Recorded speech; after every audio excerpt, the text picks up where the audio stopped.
रफी के बाद कौन, इस प्रश्न से गूंज उठा पूरा बॉलीवुड जब उसने खबर सुनी कि मशहूर गायक मोहम्मद रफी साहब हमारी इस दुनिया में नहीं रहे।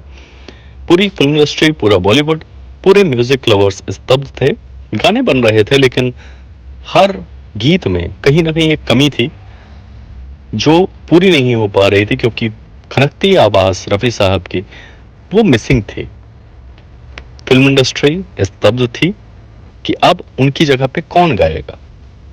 हमारे लिए कुछ सुझाव हो तो कमेंट करें, हम जल्दी ही आपको बताते हैं कि कौन था वो सिंगर जिसने कमी पूरी की।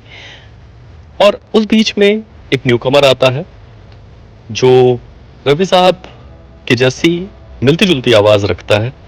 उसे गायकी तो का चांस सिर्फ इसलिए मिलता है क्योंकि वो उनके जैसे हैं, लेकिन जल्द ही वो अपनी एक खास जगह बना लेता है।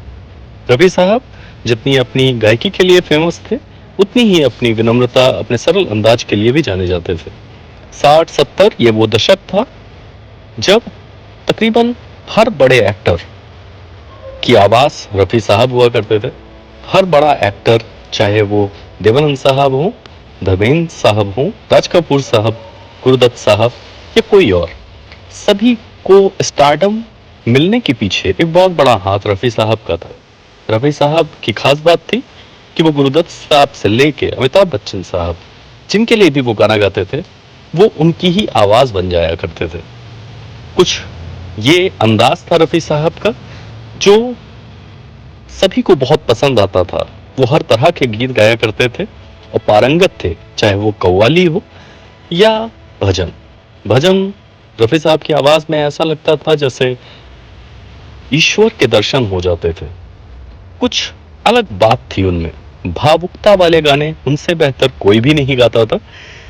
और गजल के भी वो माहिर व्यक्ति थे।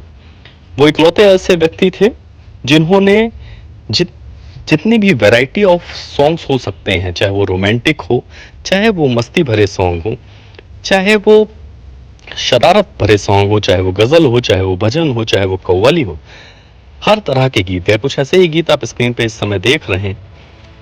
दिलीप कुमार साहब को ट्रेजेडी किंग बनाने में मोहम्मद रफी साहब का एक बहुत बड़ा योगदान था। और 60 से लेकर 70 तक हर एक्टर ने उनकी आवाज को अपनाकर, उनकी आवाज को अपनी मूवी में डालकर उसका फायदा उठाया, अपने स्टारडम को बढ़ाया।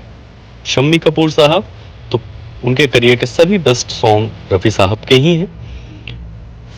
कुछ यही अंदाज था कि हर अवार्ड फंक्शन में, हर लाइव शो में, हर तरह की और हर एज की ऑडियंस रफी साहब को पसंद करती थी। फिर एक मूवी आती है आराधना, जिसके बाद ट्रेंड कुछ बदल सा जाता है। किशोर कुमार नए युवा को पसंद आने लगते हैं। युवा उनके स्पॉन्टेनियस अंदाज के दीवाने हो जाते हैं और एक हल्की सी जंग सी स्टार्ट हो जाती है कि रफी साहब या किशोर कुमार। इस जंग के बीच में भी रफी साहब कभी अपना स्थान नहीं खोते, क्योंकि उनकी गायकी में जो खनक थी वो किसी भी और सिंगर में नहीं थी। हालांकि शायद उनकी सरलता ही थी कि उन्हें सिर्फ ऑडियंस ही नहीं बल्कि खुद किशोर दा और हर संगीत के माहिर व्यक्ति का प्यार मिला। उनके इंतकाल के बाद सभी लोग परेशान थे, क्योंकि उनकी आवाज में जो अपनापन था वो किसी और की अंदाज आवाज में नहीं था। कई लोगों के लिए संगीत मतलब रफी साहब थे। इंडस्ट्री खामोश थी, फैंस खामोश थे। हमारे अजीज किशोर दा वो भी बहुत दुखी थे और उन्होंने, किशोर दा ने सबसे ज्यादा रिस्पेक्ट रफी साहब की ही की थी और यही रफी साहब को अलग बनाता था। ऑर्केस्ट्रा रूम गाने बज रहे थे, संगीत अभी भी बज रहा था, किशोर दा मनोरंजन भी कर रहे थे, लेकिन रफी साहब की आवाज अभी भी लोग मिस करते थे। उस समय के जितने भी बड़े लिरिसिस्ट थे, जितने भी बड़े म्यूजिक डायरेक्टर थे, जितने भी बड़े फिल्म डायरेक्टर, प्रोड्यूसर थे, वो सभी रफी साहब जैसी आवाज ही ढूंढ रहे थे। पर किसी को भी ये नहीं पता था कि क्या कभी वैसी आवाज वापस से सुनने को मिलेगी या नहीं मिलेगी। सुभाष घई साहब का तो ये तक कहना था कि मैं सोच ही नहीं सकता कि कोई और मेरी मूवीज में गए। ये ढूंढना आवाज का ये चलता गया और हर जगह पे यही चर्चा थी कि रफी के बाद कौन। ऐसा ही एक शख्स, एक नया न्यूकमर उभरता है जिसका नाम रहता है मोहम्मद अजीज।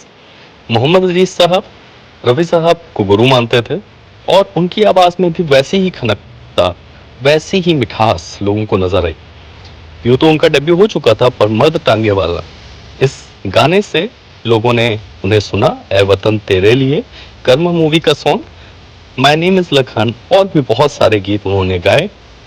और जब लोगों ने उनकी आवाज को सुना तो उस रफी साहब के जाने के दर्द में कहीं ना कहीं थोड़ी सी कमी सी आई।